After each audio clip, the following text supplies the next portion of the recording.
외로움 극복하기라는 제목으로 할 말씀 같이 나누겠습니다. 하나님의 은혜와 평강이 오늘도 또 한 달 동안 함께하기를 축원드립니다. 인간이 가질 수 있는 가장 힘든 그런 감정 중에 하나라면 이 외로움일 겁니다. 외로움. 그래서 내가 살아가고 있지만 아무도 나를 상관하지 않는다라는 느낌을 가질 때 우리 외로움을 갖고, 또 사람들이 나를 관심 갖고보다 나 자체보다도 나를 이용하기만 한다 생각할 때 우리는 외로움을 갖게 되죠. 사랑하는 사람이 주변에 아무도 없다라는 생각을 가질 때 또한 우리는 외로움을 갖게 됩니다. 이런 감정은 혼자만 있다 해서 느끼는 감정은 아닙니다. 외로움이란 건 혼자만 있다서가 아니라 이게 넓이보다 깊이기 때문에 다수의 나의 주위에 사람이 있을지라도 얼마큼 친밀한, 얼마큼 진실한 관계를 가진 사람이 있는가에 따라서 우리는 외로움에 그런 봉착하지 않게 되죠. 많은 사람이 주위에 자기를 좋아할지라도, 많은 인기를 누리고 있는 스타일지라도 외로움을 갖게 됩니다. 예전에 엘비스 프레슬리라는 유명한 스타가 아실 겁니다. 그 사람도 그렇게 유명했지만 그의 마지막은 세상을 떠날 때는 외로움과 불면증에 시달리고 마약에 찌들어서 죽은 것을 보고, 많은 돈이 있다고 그 외로움을 극복할 수 있는 것도 아닙니다. 억만장자였던 하워드 휴즈는 마지막을 아무도 없는 외딴 섬에서 불안해하며 자기 돈을 훔쳐갈 것을, 누군가 나를 해할 것이라는 불안함 속에서, 외로움 속에서 인생을 마감하게 됩니다. 어떤 분은 외로움 때문에 결혼도 하지만 또 결혼 후에 외로움 때문에 다시 또 이혼을 하게 되는 것이 우리 인간의 연약한 모습이죠. 하나님은 성부, 성자, 성령님 공동체로서 완벽한 일체를 이루시면서 살아갑니다. 그래서 사람도 혼자 있는 것이 하나님의 뜻은 아니죠. 그래서 성경에 보면은 심히 보기 좋았더라 말씀하셨지만 남자가 독초하는 것이 좋지 않았다, 유일하게 좋지 않았다는 것이 그때 나오게 되어집니다. 우리 영혼의 유전자에는 하나님은 혼자 있는 모습을 좋아하지 않습니다. 혼자 있으면 우리 영혼은 피폐하게 됩니다. 의학적인 증명이 있습니다. 그것은 심장, 우리 보면 심장마비, 위궤양, 정신질환 걸릴 확률이 외로운 사람들이 훨씬 높다는 거예요. 어떤 심장 수술을 했을 때 한 어떤 그런 시험에 보니까 수술 후에 주위에 자기를 관심 갖고 자기를 돌봐줄 수 있는, 자기 도움을 요청할 수 있는 사람이 많은 사람들은 병을 잘 이겨냈는데, 주위에 돌봐줄 사람이 없고 자기 도움을 요청할 사람이 없는 사람은 그러지 못하고 그 심장 수술을 한 것을 이겨내지 못하고 죽을 확률이 3배에서 5배나 높았다는 그런 시험 결과가 있습니다. 공동체로 있는 것이 우리에게는 얼마나 면역 체계에 활성화되는지 모릅니다. 공동체가 있다는 것은 행복한 겁니다. 오늘 사도 바울은 본문에서 마지막을 이제 기다리면서 로마 감옥에서 이제 디모데에게 편지를 이제 쓰게 됩니다. 사형 선고를 받고 병들고 늙은 그런 외로운 그런 상황 속에서 자기의 친구이며 제자였던 이 디모데에게 빨리 오라고 얘기를 합니다. 그만큼 외로웠던 것을 봅니다. 우리 인생 속에 마지막 인생을 남겨놓고 이제 터닝 포인트에 들어가는 그 시점에서 참 외로웠죠. 그래서 6절에 보니까 전제와 같이 내가 벌써 부어지고 나의 떠날 시각이 가까웠도다. 전제는 드링크 오퍼링, 이렇게 번제라든지 화목제들이 제물에 피가 있어서 온전히 다 타지 어려워요. 그때 포도주라든지 알코올 성분인 것을 넣어서 불을 활활 타오르게 해서 온전한 그런 번제가 될 수 있도록 도와주는 거죠. 자기는 드러나지 않지만 번제와 같이 마지막 한 방울까지도 쥐어 짜서 희생했던, 헌신했던, 번아웃됐던 자기의 모습을 지금 전제라고 얘기를 합니다. 탈진했고 희생할 만큼 희생했던 그 인생, 짧은 인생이었지만 로마 제국을 몇 바퀴를 돌았고 또한 돌면서 복음을 전하고 교회를 세웠던 그런 목회, 또한 서신을 썼던 그런 사도 바울, 사람들의 핍박과 배의 파선을 당하고 굶주림과 또 많은 돌 팔매질을 당하고 모욕과 많은 비난과 감옥에 있는, 지금도 이제 감옥에서 사형 선고를 받고 죽음을 기다리고 있는 그런 모습을 보게 됩니다. 그래서 나의 떠날 시간이 가까웠다. 사형 선고를 받고 이제 떠날 날을 기다리면서 쓸쓸할 시간을 보내고 있을 때 그는 사랑하는 사람부터 떨어져 있던 그런 외로움들을 느끼면서 자기를 또한 등을 돌렸던 자들을 볼 때 외롭습니다. 그래서 디모데를 보고 싶어서 9절에 너는 어서 속히 내게로 오라 얘기를 합니다. 오늘 읽지 않아서 21절에도 겨울 전에 어서 오라 얘기를 하면서 빨리 보고 싶다라는 것을 보게 됩니다. 인생의 마지막 끝에서 그런 친구와 제자가 필요했습니다. 그런 사랑하는 사람들이 멀리 떨어져 있고 외롭게 이 감옥에 혼자 있는 모습들, 우리도 어떤 이유인지 모르겠지만 사람으로부터 우리는 헤어지게 되어지는, 사랑으로부터 헤어져서 외롭게 되는 이 모습을 경험할 때가 있습니다. 사도 바울도 인생의 말년이 주님이 함께 하셨지만 그런 외로운 그런 감옥 속에 있었습니다. 또 그는 배신을 당하고 자기가 사랑했던, 자기 정성을 기울였던 자가 떠났던 것을 보게 됩니다. 10절 보니까 데마는 이 세상을 사랑하여 나를 버리고 데살로니가로 갔고 그레스게는 갈라디아로, 디도는 달마디아로 갔다입니다. 세상에서 더 좋은 오퍼가 오니까 데마는 세상으로 가버린 겁니다. 바울에게는 상처가 된 거죠. 주님께서는 원수를 사랑하라 얘기를 합니다. 현재 진행형, 오늘만이 아니라 내일도 계속 원수를 사랑하라고 그러는데, 특별히 또한 주님은 내 이웃을 내 몸같이 사랑하래요. 원수를 사랑하고 이웃을 사랑해야 된다. 그 원수는 먼 데 있는 게 아니에요. 가까운 데 있는 거예요. 데마나 오늘 이런 자기를 떠났던 배신했던 자들이 보면요, 멀리 있는 사람이었습니다. 자기가 가까이 있고 동역했고 사랑을 나눴던, 자기 은혜를 입었던 그런 자였습니다. 그렇잖아요. 김정은이 핵무기를 개발했다는 것이 우리가 화가 납니까? 아니면 직장 동료 때문에 화가 납니까? 직장 동료 때문에 화가 나는 거예요. 나의 원수는 먼 데 있지 않고 가까운 곳에서, 가까운 동료들끼리 가까운 사람에게 상처를 받고 배신을 당하고 떠남을 통하여서 외로움을 경험합니다. 바울도 가까웠던 그 사람들이 하루아침에 안면을 바꾸고 배신하고 떠나고, 그냥 떠난 것이 아니라 또 공격까지 했습니다. 아픔이 있어요. 14절 15절 구리 세공업자 알렉산더가 내게 해를 많이 입혔음에 주께서 그 행한 대로 그에게 갚으시니 너도 그를 주의하라. 그가 우리 말을 심히 대적하였느니라. 알렉산더 사람이란 사람이 어떤 상처를 줬는지 모르지만 큰 상처인 것 같아요. 그래서 처음에는 바울에게 은혜를 받고 동역을 했는데, 어떻게 보면 동역자였으면서 또 바울에게 배웠던 사랑하던 제자였는데 배신하고 그냥 떠난 게 아니라 음해하고 없던 것들을 지어내고 바울을 비판하고 나쁜 루머를 퍼뜨렸던 것을 보면서 디모데에게 그를 주의하라 합니다. 참 이 사람 안타까워요.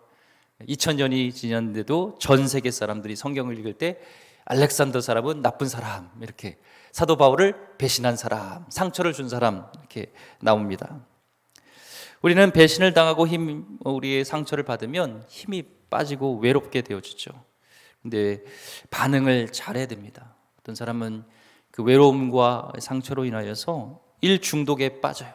그래서 파김치가 되도록 일을 계속 하는데 그게 성경적인 원리는 아닙니다. 또한 과소비를 합니다. 쇼핑 중독에 빠져서 하루 종일 쇼핑몰을 보고 쇼핑 TV를 보고 하면서 사는 것, 그런 것은 사실 내가 소비를 지향하는 게 아니라 내가 외로워서 그 외로움을 달래기 위한 그런 반응일 수 있습니다. 어떤 사람은 익스트림 스포츠라든지 쾌락에 빠져서 그 외로움을 달래기도 하고요. 그런데 극복이 안 되니까 이제는 자학을 하게 됩니다. 내가 봐도 나 같은 사람은 외로울 만해. 나도 내가 싫어. 나를 떠나는 거는 당연한 거야 하면서 자신을 그렇게 자학하기도 합니다. 연휴가 있었죠. 연휴 동안 그냥 집에 처박혀서 방콕하는 그런 모습들, 아무도 만나지 못하고 외로움에 갇혀 사는 것, 건강을 잃게 되어지고 주위에 아무도 없는 것, 이게 건강한 성경적인 방법은 아닙니다. 이 바울은요, 외롭고 배신을 당하고 혼자 있지만, 감옥에 있지만 그는 그것을 주저앉거나 비참하게 생각하지 않았습니다. 하나님의 사람에게도 이런 필연적으로 외로움이 올 수 있다는 것이고, 외로움을 어떻게 극복하는가가 중요합니다. 먼저 첫째는 시간을 잘 활용해야 됩니다. 외로움이 올 때 그 시간을 잘 활용해서, 외로울 때 비어있는 시간을 방치해 두면 안 됩니다. 그 시간을 틈타서 마귀가 비참하게 만듭니다. 13절 사도 바울 보니까 디모데에게 내가 올 때 내가 들어와 가보의 집에 둔 겉옷을 가지고 오고, 또 책은 특별히 가죽 종이에 쓴 것을 가져오라. 외로움과 정면으로 맞서 싸우기 위해서 그는 겉옷과 책들을 가져오라고 합니다. 그게 뭐 하기 위해서예요? 지금 감옥이지만 그곳을, 시간을 비참하게 만들지 않아요. 마귀가 너를 공격하고, 야, 너는 지금 이렇게 외롭게 있는 게 당연해 하지 않기 위해서 그곳을 연구소로 바꾸는 거예요. 연구소로 바꿉니다. 책을 통하여서, 또 옷을 입고 늦게라도 계속 연구하고 책을 공부하기 위해서 그는 바꾸겠다는 것이죠. 바울의 서신서를 보면요, 3분의 1이 성경에 바울이 책을 안 썼으면 신약 성경이 기록이 없어요. 근데 그 모든 이 서신서들을 보면요, 이 감옥에서, 외로움 속에서 썼다는 겁니다. 그 시간들을 잘 활용했다는 것을 보게 됩니다. 우리 삶을 외롭게 하셔서 하나님은 때로는 그 시간 속에서 우리의 숨겨진 내 안의 보석들을 드러내는 거예요. 사도 바울은 굉장히 바쁜 사람입니다. 사람을 좋아하고 만나는 걸 좋아하고 활동적인 건데, 만약에 이런 외로움의 시간이, 감옥이라는 것이 없었으면 책을 쓸 일이 없을 수도 있어요. 그런데 그런 속에서, 외로움 속에 있으면서 그 시간들을, 하나님이 원하시는 시간들을 활용했던 것을 보게 됩니다. 미국 월남전 때도 이 포로에 잡혔던 사람들 중에서 그 시간을 잘 활용해서 변화된 사람들이 있어요.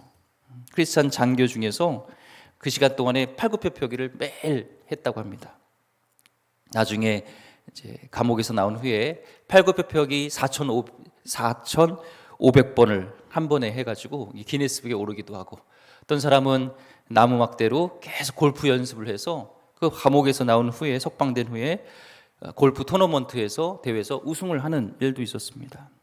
또 미국 포로가 아닌 한국이나 프랑스 다른 포로자들도 그곳에서 미국 사람들한테 영어를 배워서 포로 후에, 이제 석방된 후에 그런 또 취직이 되어지는 그런 일들이 있었어요. 그 시간들을, 인생에 갑자기 닥치는 외로운 시간들을 신세 한탄만이 아니라 그때를 잘 활용할 수 있는 시간이 필요합니다. 김진홍 목사님은 목사이면서 감옥에 있었어요. 근데 그분은 그 속에서, 감옥에 있으면서 내가 비로소 목사였지만 성경을 그때 비로소 읽게 되었고, 거기서 성령 체험을 했다는 겁니다. 직장을 잃게 되었습니까? 환자가 되었습니까? 이때가 아니면 읽을 수 없는 책들이 있고, 이때가 아니면 들을 수 없는 설교가 있고, 이때가 아니면 만날 수 없는 좋은 기회의 사람이 있습니다. 그때를 잘 활용하시기 바랍니다. 내려놓음을 쓰신 이용규 선교사님 아시죠? 그분이 몽골 선교로 있을 때 자기 자녀 MK 학교를 보냈어요. 그래서 미셔너리 키즈 선교사 자녀 학교를 갔는데, 그 옆반에 수연이라는 애가 있었어요. 그런데 오빠가 있고, 근데 비자 문제, 또 재정적인 문제로 아버지가 이제 학교에 보내지 못하고 집에서 홈스쿨링을 하게 됩니다. 직접 가르치고. 근데 이 아버지가 찬양 사역자였고 찬양을 잘하셔서 기타를 하나 주면서 그 아들에게 준 거예요. 그래서 기타 치라고. 그래서 막 코드를 배우고 해가지고 나름대로 자기가 막 작곡도 하고, 또 수연이 동생은 음악적인 재능이 있어서 노래를 부르고, 그게 이제 재미로 막 즐겁게 하다가 유튜브로 나오게 되고, 조회수가 많고, 또 지역 예전에 K-팝 스타인가요? 거기에 예선전에 가서 1등이 되어지고 본선에 가서 화려한 입상을 하게 됐잖아요. 그때 심사위였던 박진영이 그런 얘기를 했습니다. 부모가 어떤 분이시기에 이렇게 창조적이고 자유롭고 깨끗한 아이들이 있냐는 거예요. 실용 음악 학원을 다녀서 나올 수 없는 그런 재능들이 있다는 겁니다. 마찬가지예요. 지루한 시간에 하나님의 이들의 천재성을 그 가운데 끌어냅니다. 아이들도 너무나 시간에 타이트하게 해서 옆집 아이는 밤 11시까지 학원 보낸다는데 우리 아이도 빨리 보내야 되는 거 아니야? 때로는 스마트폰에 중독되게도 하고 하죠. 근데 이 스마트폰 만들은 그 스티븐 잡스는요, 자기 애들에게는 핸드폰, 스마트폰, 전자기기를 주지 않고 책을 쓰게 했습니다. 책을 보게 했어요. 사색하는 자가 검색하는 자를 이길 것이다. 스토리가 있는 자가 스펙 있는 자를 이길 것이다 하면서 외로움 속에서, 그 속에서 하나님이 빚으시는 그 시간들, 여백의 시간들을 아이들에게도 주는 것이 중요하다는 거예요. 타이트하게 이거보다도 그 시간을 통해서 만드는 것이죠. 두 번째, 우리 시간들을, 외로움 시간들을 잘 활용해야 되고, 두 번째는 그 상처를 극소화해야 되는 게 필요합니다. 사람들부터 상처를 받아서 이제 다시 사람을 만나지 않겠다 작정했다면, 이제 다시 공동체 속에서 새로운 사람들을 만남을 통해서 다시 상처를 극복해야 됩니다. 바울은 그 상처에 머물러 있지 않고 거기에 고착되지 않고 그것을 깨끗하게 정리했어. 16절, 내가 처음 변명할 때 나와 함께 한 자가 하나도 없고 다 나를 버렸으나 그들에게 허물을 돌리지 않기를 원하노라.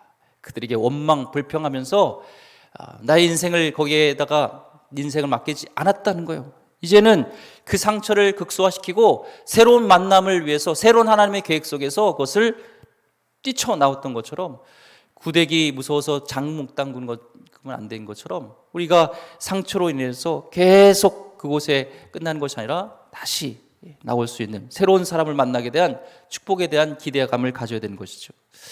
세 번째 외로움의 시간은 하나님의 임재를 경험하는 시간입니다. 그 시간을 통해서 내공을 쌓고, 기도의 내공을 쌓고, 성경에서도요, 기독교 역사 속에서 기독교의 용사는 광야에서 빚어졌어요. 성경에서도 그렇죠. 배신당하고 광야 속에서 있을 때 다윗, 모세, 요셉 모든 사람이 광야에서 그는 기도를 배우게 됩니다. 내가 자천이 되어지고 몸이 아파지고 배신당하고 외로운 시간이 있다면 그 시간은 하나님의 임재를 경험할 시간, 하나님이 특별한 데이트를 하기 원하는 시간인 것을 가져야 되는 것이죠. 깊은 외로움 속에서 하나님을 만날 때 우리 인생은 다시 반전의 기회가 된다는 겁니다. 이사야서 51장 2절 말씀에 보면 아브라함은 혼자 있을 때 내가 그를 부르고 그에게 복을 주고 창성하게 하였느니라. 그 외로움 시간을 통해서 하나님은 만나주고 하나님과 깊은 대화 속에서 하나님의 복을 누리며 나를 창성하게 빚어지는 그때라는 것을 기억하면서 하나님의 임재를 경험하는 시간을 우리는 승화시켜야 됩니다. 마지막 네 번째는 자기를 섬기는 것에서 다른 사람을 섬길 수 있는 기회로 만드는 거예요. 그래서 이런 말이 있습니다. 외로움은 이기주의자들에게 주는 벌이다 라고 합니다.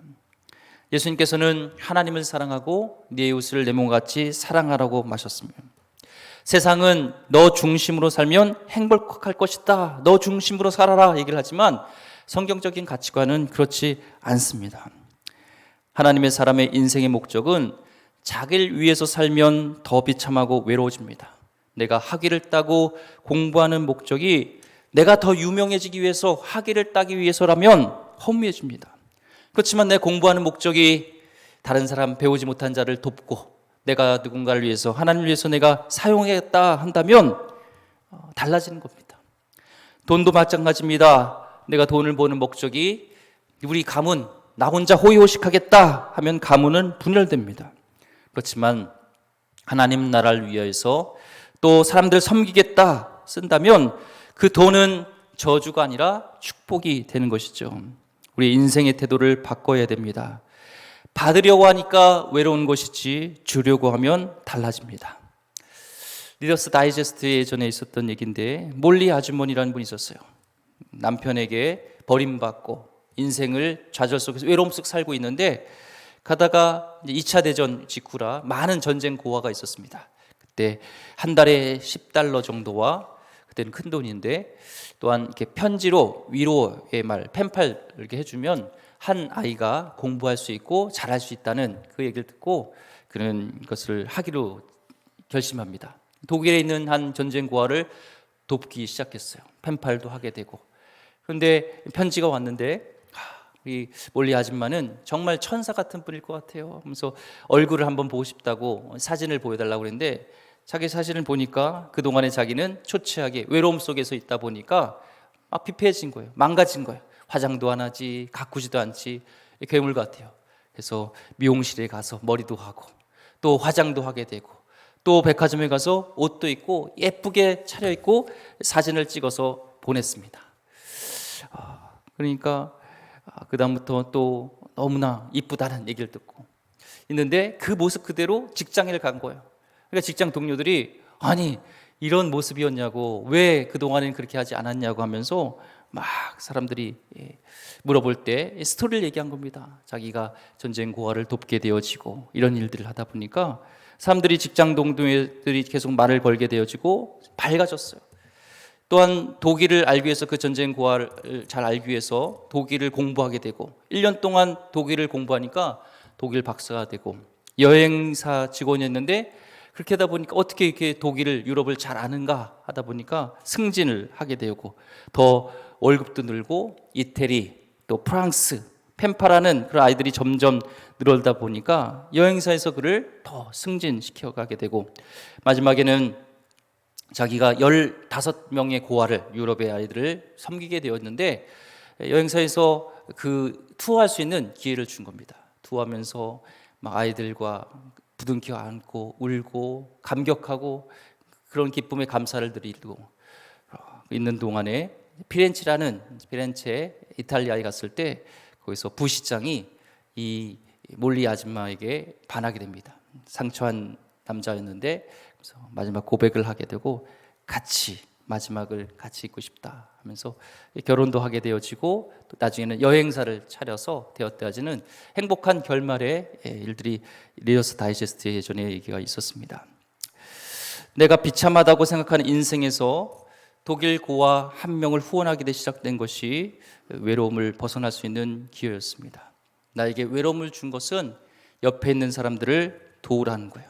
그들에게 하나님의 축복의 통로가 되라는 하나님의 기회입니다. 17절에 주께서 내 곁에 서서 나에게 힘을 주심은 나로 말미암아 선포된 말씀이 온전히 전파되어 모든 이방인이 듣게 하려 하심이니 내가 사자 입에서 건짐을 받았느니라. 혼자 있었던 바울은 외로움을 이길 수 있었던 결정적인 것이 이방인들에게 복음을 전하는 그런 이기적인 삶이 아니라 이타적인 삶, 그리스도의 제자로서의 삶을 살았기 때문에 그런 거예요. 세상이 할 수 없는 하나님이 주시는 은혜가 있었고, 그래서 주시는 그 은혜로 더 풍성한 삶을 살 수 있었던 것입니다. 우리 교회 공동체에 있게 된 것은 하나님의 축복입니다. 생각을 바꿔야 하는 것은 내가 보살핌을 받아야 외로움을 이길 수 있다는 생각을 이제는 벗어 던지고, 나를 통해 축복할 다른 사람이 있다는 것을 생각하면서 내가 주려고 공동체에 온다면 달라는 것이 아니라 받을 것만 생각하면 삐지죠. 왜 목사님은 나를 안 챙기지? 그렇지만 내가 줄 수 있는 그 사람을 생각하게 나갈 때 우리의 외로움은 극복하게 되어지고 하나님이 주시는 은혜가 있을 줄 믿습니다.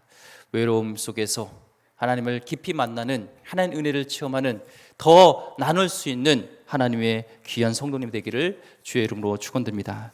기도하겠습니다. 하나님 감사합니다. 외로움의 시간을 통하여서 사도 바울이 오히려 승화시켰던 것처럼 우리도 하나님 외로움 속에서 더 하나님을 깊이 만나며 그 시간이 더 이타적인 삶으로 변화되는 귀한 계기가 되게 하여 주셨고, 이 시간을 잘 활용할 수 있도록 주여 함께 하여 주옵소서. 상처에 머물지 말게 하여 주옵고 앞을 더 나갈 수 있도록 주여 은혜를 베풀어 주시옵소서. 귀하신 예수 그리스도 이름으로 기도드립니다. 아멘. 주기도문 하시겠습니다. 하늘에 계신 우리 아버지, 아버지의 이름을 거룩하게 하시며 아버지의 나라가 오게 하시며 아버지 뜻이 하늘에서 같이 땅에서 이루어지게 하소서. 오늘 우리에게 일용할 양식을 주시고 우리가 우리에게 잘못한 사람을 용서하여 준 것 같이 우리 죄를 용서하여 주시고 우리를 시험에 빠지지 않게 하시고 악에서 구하소서. 나라와 권능과 영광이 영원히 아버지의 것입니다. 아멘.